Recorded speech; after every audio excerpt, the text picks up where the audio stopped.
System riding to the core. Yeah. Reppin' in the city left. Hello, everyone. It's Monday, May 20th. Me and TMK, along with Emoja, Little Tanky Sumler. Emoja, what's good, man? How you doing? Yo, living in these days, which is a gift. So Yeah. Darth Tanky today. The jackals flying around all around, everywhere. Yeah. You look like you might be like ready to graduate or something like that from Gangsta University. I don't know. I love it. Yeah, okay, so a lot to talk about today, obviously. There's a lot to talk about every day, but, today there's even more to talk about. Okay, so Iranian President Ibrahim Raisi, as well as Iranian Foreign Minister Hossein Amir al-Abdalhan, and 7 other people were killed in a helicopter crash, went down in heavy fog. Why was in the mountainous jungle? What was the president doing on a helicopter in the mountains, the foggy mountains, and how do you react to this tragic news of the president and foreign minister and 7 other people losing their life in this helicopter accident? It's quite a lot, man. It's quite a lot. So what he was doing was he was in Azerbaijan. Not everybody knows that Iran and Azerbaijan haven't always had the best relationship as neighbors, and water wars, which are probably going to be the preeminent, as the 20th century was oil wars. In the 21st century, primarily what we're going to have is water wars. So this was a contract signing with the nation of Azerbaijan. Their president was there, and the president of Iran, Raisi, was there. They signed this contract. It was supposed to be an upgrading in the relations between the two nations. This was supposed to be a really positive thing, just a really routine thing. And on the way back, flying into really, I need to say these things because these things are undeniable. In a really old helicopter that dates back to the 70s. In the same helicopter with the foreign minister, into foggy, rainy, snowy, mountainous. Why risk that? Forest area, right? So these are the things that no one can deny. But unfortunately, due to a number of things, you're forced to, in geopolitics, always consider all of the possibilities. And everyone always loves a perfect accident. There's nothing better than a perfect accident. That's always the goal when it comes to jackal work. If you don't know what jackal work is, you have to go to the internet on that one. Wet work. That's what I can give. Everyone, it's not a secret, the relationship that Israel has had with the Iranians over the past 30 years, really since the Iranian Revolution that installed the Shah and got rid of the Shah, deposed the Shah, and installed the theocratic republic that exists today. Raisi was the 8th president. Now, the thing that I want to say to our American viewers want to bristle and say, "Oh, Iran is a theocracy." The clerics get the final say. The people vote, and then the clerics get the final say. And I don't really understand how that's different from the Electoral College. The people vote, and then the electorals get the final say. So if you're going to critique the Iranian theocratic republic, save some of that criticism for the democracy at home, right? By all measures, this person was elected by the people, had a mandate of the people, was assumed to be a shoo-in for a new term. He had served for 5 years. This was a person who went through the Donald Trump presidency, in which the agreement to keep uranium enrichment, it's called the JCPOA, was torn up. And so this was during the Trump administration. Mm-hmm. This was a deal that the Iranians had sold. Now, Raisi was not the one that signed it, but he was president, right, and enacting it and living up to those laws, right, up until Donald J. Trump literally tore up the agreement and kind of walked away from it and reneged, which is why Biden uh, had to give the Iranians $6 billion back. All of this language was contractual into the original JCPOA, right? And Republicans are like, oh my God, he's giving the Iranians free money. No, this was the cost. This is what it cost, right, to break that contract. And that was just having those terms, So again, this was a person that was much beloved by a huge portion of the world, had done more to thaw ties with Saudi Arabia than any other Iranian president, probably, I don't know, since its inception, and actually normalized ties. They opened up embassies. So this was a person that was working towards, in his own way, stabilizing the Middle East, and had been a very proud supporter of the Palestinians the entire time, although that's not anything particularly special for an Iranian president, because support for Palestinians is extremely high in the nation of Iran. So again, this is just following the will of the people. That said, one thing that not everyone knows very well is Azerbaijan has incredibly strong military and intelligence ties to Israel. Um, there were C-117s that were landing within 100 miles of where this crashed. And this was the C-17 had not landed in Baku, in the Baku airport, um, in over a year. So to be landing at this particular moment, again, man, it makes you suspicious, if only for the way that it's been for the past couple of weeks. We had an attempt on Zelensky less than 2 weeks ago. There were rumors of an attempt on Mohammed bin Salman's life, which turned out to not be true. But excuse me, they were pernicious. They were all around the internet. You just had the king of Saudi Arabia having lung bruising treated in Saudi Arabia. You had the Slovakian president shot 5 times, right? There is a lot of attempts being made on heads of states' lives right now. And it seems a very auspicious time for something so tragic to happen to Iran, that, again, with geopolitics, you always want a cui bono. And I'll leave it on that. There has been no evidence that I've seen one way or another that would demonstrate yet that there has been foul play. Suffice it to say, but there were innuendos. I mean, you had intelligence report, you had Israeli linked Twitter accounts floating pictures of helicopters before there was really any kind of news out there. It was kind of cute. It was kind of cute.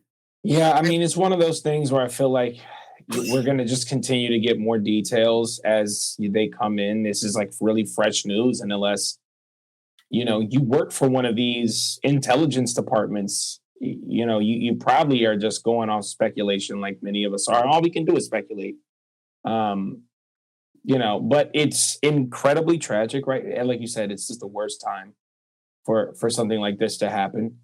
And again, I mirror your feelings. Why was the president and foreign minister in a at least 30-year-old, and like you said, possibly even older, helicopter? It just feels like yeah. I mean, and who knows? Like you said, you can never look past statecraft and how far, especially Israel and the United States, with their capabilities all over the world, you can never look past this being a possibility. It's such a pivotal moment and two very pivotal people for one of the West's prominent adversaries. Yeah, I mean, they're at least third on the list, right? Of people that the United States government. Axis of evil. Right. And it's gone back for quite a long time. People don't know, back in George W. Bush's time, there were plans to attack Iran. And at that time, the leader of CENTCOM was an admiral named Westmoreland. And Bush went to him and was like, "How can we take Iran?" And Westmoreland was like, "It can't be done," because he's a Navy guy, right? He understands that the Gulf of the Persian Gulf is an extremely bottlenecked waterway. I mean, there's a part in the Strait of Hormuz, it's less than 30 miles from Iran to the other end of the peninsula, right? I mean, so what you're talking about is, I mean, you can cover that with contemporary artillery. I mean, you don't even need spicy military weapons to shut down 30 miles, right? So, like, he lost his job, and in that losing is the rising of Petraeus. I mean, so many futures have been tied to the demise of Iran that it's impossible to not speculate. You know, the other thing that I would say that looks suspicious at the very least is the precision. Right? It was a convoy of helicopters, and only one is forcibly has a hard landing. Only one, and that's the one with the president and the foreign minister. The two other helicopters in the convoy all land with no problems. Um, Maybe it's just a perfect accident. Who knows? Yeah, you really, yeah. I mean, there really is. All we can, like he says, all we can do is speculate and go off the information that we have. I'm gonna switch to domestic politics, if that's possible. Yesterday, President Biden was at Morehouse College giving the commencement speech. And there's like there's just so much wrong with this. I say nay. I say nay. College guys, man.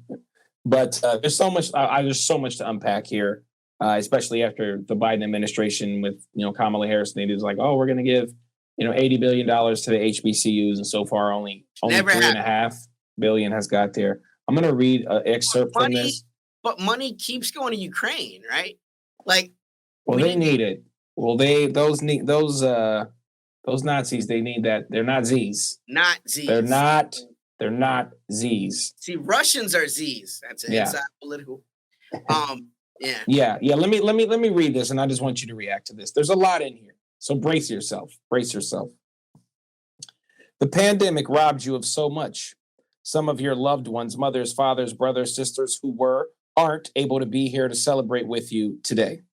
You missed your high school graduation. You started college just as George Floyd was murdered, and there was a reckoning on race. It's natural to wonder if the democracy you hear, actually works for you. What is democracy if Black men are being killed in the street? What is democracy if a trail of broken promises still leave Black communities behind? What is democracy if you have to be 10 times better than anyone else to get a fair shot? And most of all, what does it mean, as we've heard before, to be a Black man who loves his country, even though it doesn't love him back? So first off, I just need to say, shame on Morehouse. Shame. As a Black man in America, shame is all you get. You have invited a segregationist who has spent his entire presidency funding Nazis in Ukraine. I mean, this is a person who talked about, he invented the crime bill, which criminalized drug use, which now is humanized. And oh my God, we have to understand what's wrong with people now that it's no longer in the inner cities and in the suburbs. Joe Biden is monstrous for those things alone. Never mind the fact that this is a person who's continuing to fund an active genocide and now it's no longer even, that's not spicy language. There is a warrant, and we'll come back to that later. Well, there's soon to be a warrant on Bibi Netanyahu and the Minister of War, Yoav Gallant, for literal war crimes, and this person is funding them. The thing I would finish with saying, as it relates to Biden, and his Democrats. These are Morehouse graduates. It's one of the most prestigious HBCUs in America. And so you expect then these people to be educated people, even the language of in a land where George Floyd was murdered. By who? Why are we using a passive construction? Right? That's not great grammar. You're speaking to one of the most prestigious graduates, body of graduates that America can offer. He never in there says the object of action, murdered by the police. Black Lives Matter protests, we're talking about the fact that at the end of the day, the role of law enforcement is apprehension. Justice is denied the American by proclamation of what the occupation is. A law enforcement officer's job is only to bring you in front of a magistrate or a jury of your peers so that sentencing or judgment can be carried out. So whenever a law enforcement officer takes the life of someone they're attempting to apprehend, a huge, huge injustice has happened. And the fact that he cannot name this explicitly, he does not want to be seen as soft on crime, but he's one of the politicians that invented that language in the 90s. So again, it's still all dog whistles, which makes it that much worse when you're watching Black women like Stacey Abrams bow to this man like Massa just gave us a S a day of Christmas and I can kick it with the kids. And all in the house is we do not have to wait, we don't have to work today. I mean, it's just unbecoming. It's disgusting. As a Black person, I see this and I'm disgusted.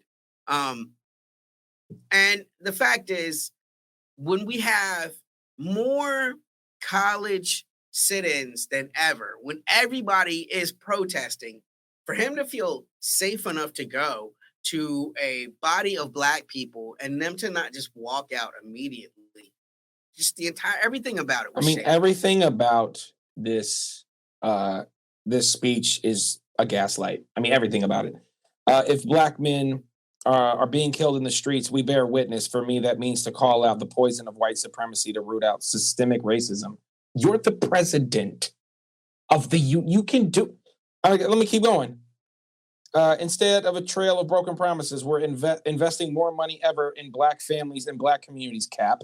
We're reconnecting Black neighborhoods cut off by old highways and decades of divestment, where no one cared about the community. What? I don't even know what that is referring to. That's just absolutely untrue. That's just categorically is being brought up by speculators and real estate developers. Like the federal government is doing nothing to maintain the integrity of these neighborhoods, especially if they're culturally Black neighborhoods.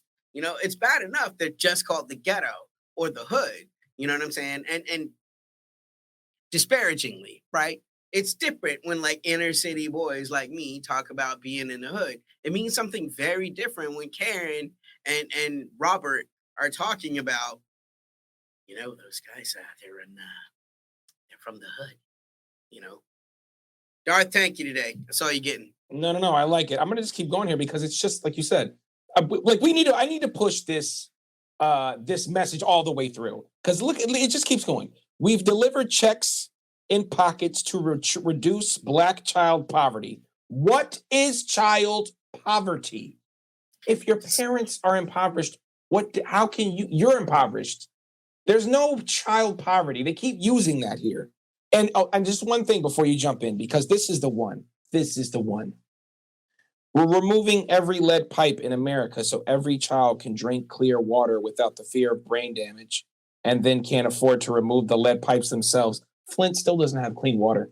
Jackson, Mississippi still does not have clean water. There are cities all over this country that still have brown, discolored water. And he's just saying this, it's just an incredible gaslight. And another one, we're delivering affordable high-speed internet so no child has to sit in their parents' car or do their homework in the parking lot of a McDonald's. I think you know this. High-speed internet is more expensive than it has ever been, even though all of the fiber optics are already down. They're already in the ground. There's so much infrastructure, so much of that being taxpayers' money. well, the internet was literally created by DARPA, which is an advanced research and weapons association that's connected to the military industrial complex. It's the brains of the material. And they invented the internet. So the American taxpayer invented the internet. So that in and of itself is one reason why no American should ever have to pay to be on the internet. Our tax dollars funded this. Yeah, So I used to think the internet would be $20 by the time I was this age, and now it's more expensive than when I was paying for it back then. How can I mean, it's just crazy how prices keep going up, and well, that's the nature of the United States. it's American capitalism, right? And this is again why they say countries like China are overproducing. There isn't this inherent grift that American corporations just don't know how not to do. In other words, the government did all the research and development for you and just gave it to you. You didn't have to pay for any of that. The government laid the fiber optics, and all of the essentially gigabit Ethernet all across the country, right? And what does AT&T do? What do the big American telecoms do? They just give all of that additional volume of revenue to the shareholder. They don't put that into increased services or decreasing the price of services to the consumer, although they themselves have invested almost none of the money to come up with this infrastructure. They're just leasing it from the government at an incredible profit. Meanwhile, so when you look at a country like China, there isn't that grift. You're forced then to make those services available to the people, which is why in China you don't have child poverty. That really doesn't exist. In 40 years, it's been wiped out. Yeah, In child America, poverty is just I just again I just think it's ridiculous. It's a ridiculous claim that the Democrats made up to. It's like, oh, we're making these neighborhoods more accessible to the highway. Who cares? Where's the public transportation? and Where, also, it's just not true. As to the children thing, okay, a very simple way you could really do this if you want to do this. Every single American with a social security number, okay, from the time they're born, the government could give them $100 a month, $100 a year, okay, that they can't touch until they turn 18, but into a interest-bearing account. That is how you tackle things like, oh, I don't know, wealth inequality or extreme youth poverty. Because by the time you turn 18 and wow, you're a voting American, boom, now you have a nest egg provided to you by the government.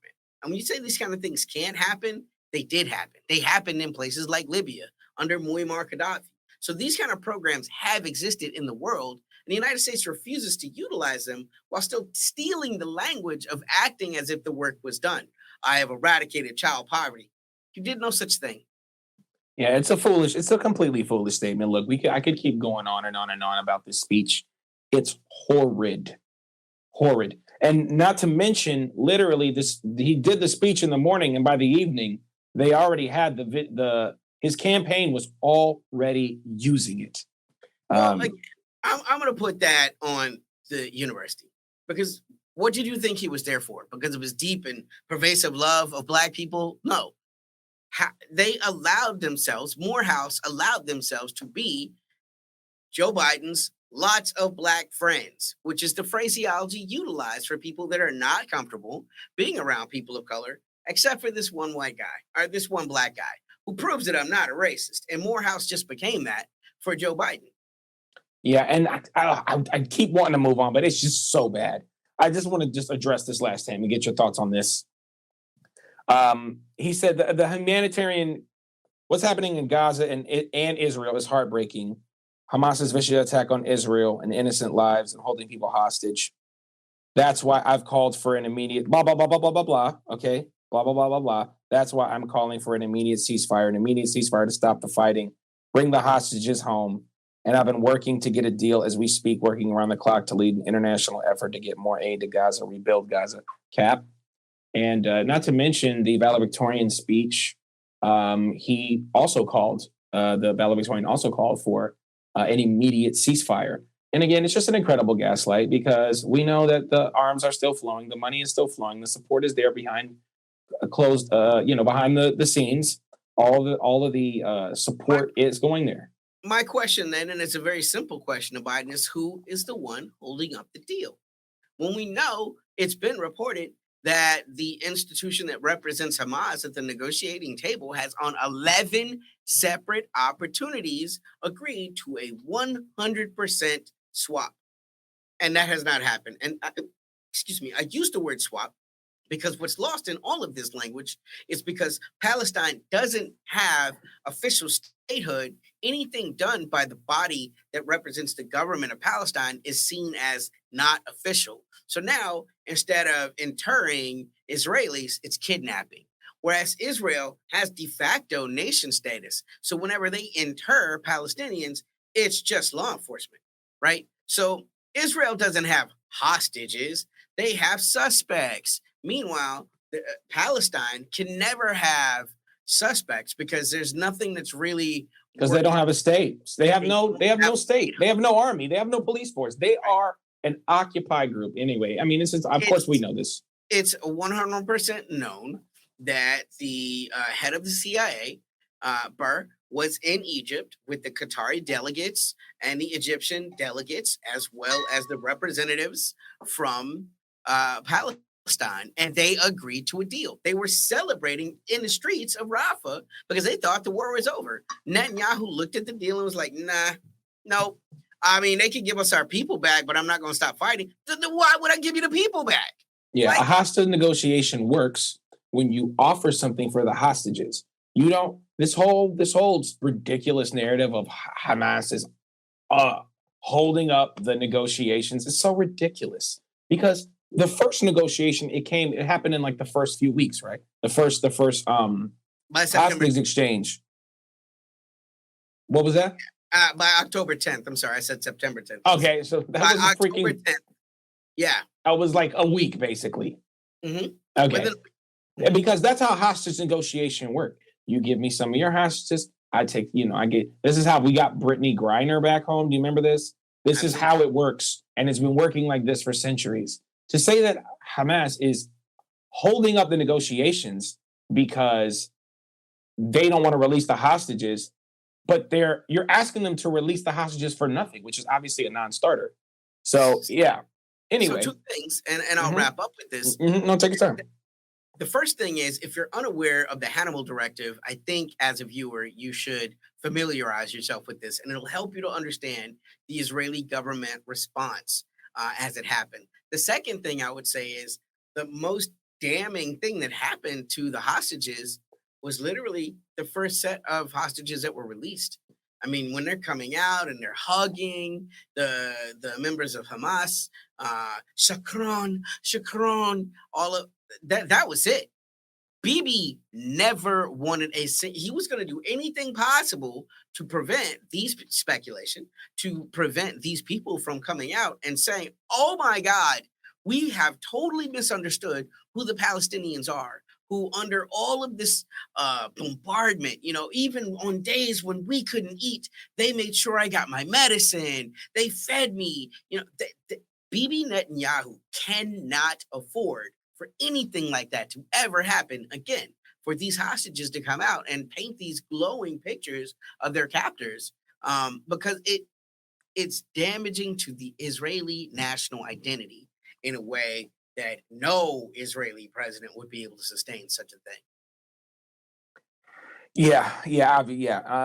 I'm glad we touched on that because, it's important to acknowledge that all of this call for ceasefire stuff coming from the president, it's like, you're the president.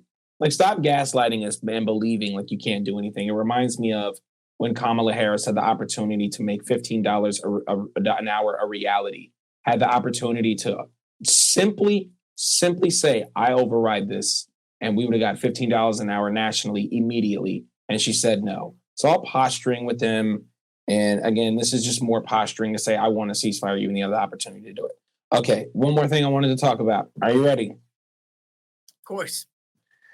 As you know, today is officially Vladimir Zelensky's last official day as president. BBC has an article, War and Popularity Keep Zelensky in power despite term expiring. We do have a Um, term for that politically when you haven't been voted in and you won't leave and you don't necessarily have the mandate of the people because the people aren't allowed to voice an opinion by way of a vote. Uh, de facto, de jure, we call those guys dictators. And I just find it interesting that the mighty villain Putin goes through, let's say it was a show election. Let's say that there's no real evidence to point to anything about it being even the United States admits the validity of the election of Putin and sees him as the de facto head of state. I mean, Russians get almost 3 weeks to vote. Americans get 1 day. I mean, I have a I, question that I have to I'm so sorry to cut you off, but I have to ask this question. If this is what we hear, okay, because we talk about this a lot in in general, and we hear this a lot. Oh well, the people who really are the important candidates are not allowed to run. If Donald Trump was not to run or President Biden not to run, don't you think the Democrats and the Republicans would put up another candidate? And that candidate may have more or less support, actually. So it's interesting to me that people say, oh, well, the people who are the most popular are not allowed to vote. Well, don't they have parties? was Bernie Sanders allowed to run? I mean, Right. I mean, no, we could go down this. I Bill mean, over and over. Stein allowed to run again. I say turn the lens on yourself, America. Not to apologize for any of these nations. It's just simply these are very weak arguments.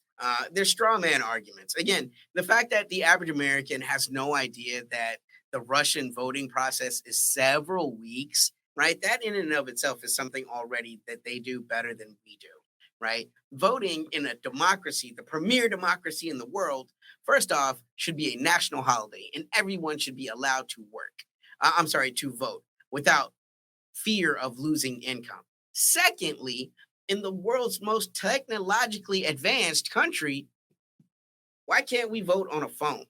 Why can we not vote through a smart app? I mean, if I can bank, if I can get a mortgage through a phone, if I can biometrically sign something, if I can pay my taxes on my phone, why can I not vote for a candidate? The last two American elections have been marred by controversy.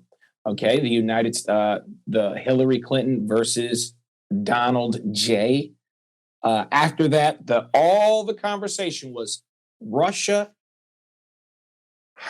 hacked the elections. We had dossiers. We had trials. It was big news. I remember here in Washington D.C. there was early brunches that was like showing all of the hearings up to these things. The election, the Russian election hacking, which was disproven at the end of the day. And then the last election, so much so that January 6th happened. All the dead people are voting and this and all that. Like the United States in of itself has their own issues with the validity of their elections. And it's just so interesting to me that they constantly look at places like Russia or Venezuela or China and go, your elections are rigged, but so are yours. Let's be real. 40% of the nation probably votes Republican. 40% of the population probably votes Democrat. I don't know, something around that nature. Like that means 40% of y'all over the last 8 years have felt like the American elections have been rigged. So miss me, please, with what's going on in Russia. And I do want to also just say this too, because you know what, in the United States, we do have elections. They may be rigged, but we have them, and we've been having them. Even during the Civil War, we had them. And it just seems, again, to me, like Zelensky is just, like you said, a dictator. I run this now. He knows he won't win. I mean, that's the only time the United States doesn't put someone up. Hillary Clinton has famously said about the rise of power of Hamas in Gaza, right? Because back then they acknowledged at least that Hamas was the democratically elected government of Gaza, right? The same way Fatah won in the West Bank, right? Everyone acknowledges that the president of the West Bank, that part of the election was fair, but the part in Gaza was not. Even Hillary Clinton acknowledged that if we should have done a better job to ensure that we can modify the results. Is essentially what she says, right? Because she knew if it was a fair election, Hamas was always going to win and would still win today, in spite of everything that's happening, right? The reason there is not an election in Ukraine is because the Americans know Zelensky will not win. There are protests all throughout the country right now from regular people who are striking because they don't want to be drafted. They don't like the fact that you can be thrown into jail for pretty much any reason, up to and including not joining the military. And once you're in jail, you can be sent to the military. So there you have A little bit of a trick bag, as we say little bit around of a here. trick bag. You have Ukrainian men fighting in the streets, fighting. It's such a strange nation. I've literally seen videos of men on horseback being pulled over by the police, and they're literally rearing and kicking at the officers with the horse, trying to run off into the woods where the police can't follow in their modern trucks. This is Ukraine. Don't talk to me about Russia as an autocracy when this is what is happening in Ukraine right now. Well, I just want to read you the spin, and you can react if you want, and then we'll move on. Sure. We'll end the show there. While his approval ratings, speaking of Zelensky, while his approval ratings have inevitably waned, Volodymyr Zelensky has been able to use his enduring appeal, along with the desire for stability, to extend his term in office. In peacetime, it would have expired and an election would have been called. But the martial law brought in with Russia's full-scale invasion means that can't happen. And there's broad public support for it too. For the Ukrainians, the priority is to win the war and then have an election, explains Anton, I'm going to really butcher this, Hushtetsky, the head of Kyiv's International Institute of Sociology. Therefore, I don't question the legitimacy of Zelensky. Just an incredible amount of propaganda from BBC. What do you expect? So much in there. Full-scale war. I mean, to think that Russia is waging a full-scale war, right? Russia is the largest nuclear military power in the world. Americans need to hear this because I don't think they understand this. America is not the preeminent nuclear power in the world. Russia is. And they're the number one army in the world. The largest army in the world. It's ranked the most powerful, most capable army in the world. It is an army that a military that consists of over 1.5 million soldiers. A small fraction of that is in Ukraine right now. Yeah, I want to smoke with me. 500,000 men. So don't talk to me about Russia having a full scale. That's just not true. Yeah, and stable boys. It's Lord of the Rings. Stable boys. Some have seen too many winters and some not enough. I mean, that's really what it is when you're looking at what's left of the Ukrainian manpower. What Americans don't seem to understand about the Russian military response and why they haven't committed themselves is because at this point, the West has been so duplicitous to them. Not one more inch, they promised Gorbachev. NATO would expand not 1 inch. And now NATO is literally up to their borders, right? We would have went to nuclear war in the 90s if they would have had any idea what was really happening, right? Gorbachev would not have conceded and Germany would not have unified. None of these things would have happened if the Americans had been honest to the Russians at that time, the Soviets, right? So at this point, their lack of trust for the West is retroactive. That army is held in reserve because they know Ukraine is not the ultimate adversary. They know sooner or later the rest of Europe will engage and they need to have fresh resources. And anybody that looks at military logistics absolutely understands that. So shame on the BBC for trying to portray like, oh my God, the entire weight and right of Russia, it would be over. Like Ukraine is big, but it's big like Texas, not big like Russia. If Russia wanted to dominate in a way that, say, for example, the Israelis do, this war would already be over. If they were willing to use the amount of force that the Americans deem is acceptable that the Israelis use in Gaza, the Russians would have by far long ago finished this conflict. They're fighting literally with one hand behind their back. Yeah. Yeah. Okay. That's the show. Just want to say, Inner City Left t-shirts available. Hit us up on our Patreon. Look, y'all follow us on Instagram. If you're on Instagram, follow us on Inner City Left at Inner City Left. We got to give some shout out to our patrons: Lissa, Lauren, Suzette, Dennis. Any thoughts before we out of here, Tanky? Yo, man, I really hope that what's happening in Iran is not a transition to something more dangerous, because so many of the things that we take for granted can be taken away from us with almost nothing that we as regular people can do. And that's why it's important, when you get the ability to make decisions that affect your leadership, that you really sit down and think about it and go beyond simple slogans and logos like blue no matter who.